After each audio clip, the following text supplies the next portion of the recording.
Dear friends, the church today celebrates the body and blood of Christ. This is a feast, a feast that reminds us again that Christ is with us, his real presence in the form of bread and wine. Last Sunday, we celebrated our Christian identity in the Trinity, the Trinitarian faith. Today, we are celebrating our Catholic identity. I say this always, that we should always, not us Christians, we should always make 4 demonstrations. First is human demonstration through love, that every human being belongs to the human family, and we must show love to every human being. The second is religious demonstration, that God exists. There we see many religions that try to proclaim the fact that God exists. Then demonstration, Christian demonstration, which demonstrates that God is 3 and 1.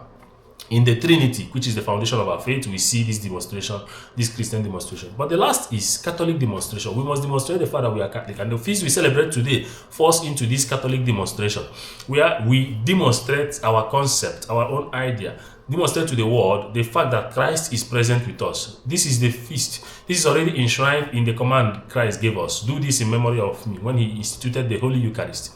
But then the church made it official because of the many heresies that came in during the medieval period, in order to insist that Christ is present with us during the Mass and even after the Mass. It makes us understand from the gospel of today that Jesus takes care of us spiritually and physically.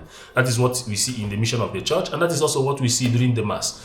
The word of God that is proclaimed to nourish us spiritually, and also his body that nourishes us physically and spiritually also. So dear friends, we are called to reflect again how the much reverence we give to this true body and blood of Christ. How do we receive it? How do we dispose ourselves? How do we prepare ourselves? We need to prepare ourselves always spiritually and physically in receiving the blood of Christ. And we must pray to God to increase our Eucharistic faith, because this is really going down. The same heresy that made this feast become instituted officially in the Universal Church is the same thing we experience in the world today. The faith in the Eucharist is going down, and so many attacks on the Eucharist. It is left for us Catholics to insist and make it known to the world that Christ is present with us during the Mass and even after the Mass. This is why we have the procession after the Mass today. But in some places, this procession is shifted to the Christ the King when the season, when the weather is conducive for this.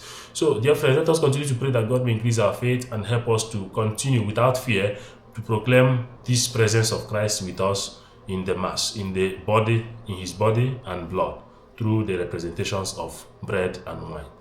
Praise be to Jesus.